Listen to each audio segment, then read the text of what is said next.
आपण बघत आहात आवाज कसमादेचा।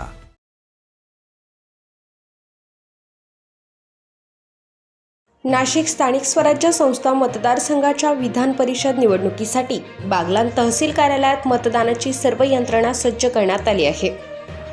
मतदान प्रक्रिया सुरळीत व पारदर्शकपणे पार पाडावी यासाठी प्रशासनाने आवश्यक त्या सर्व सुविधा उपलब्ध करून दिल्या आहेत।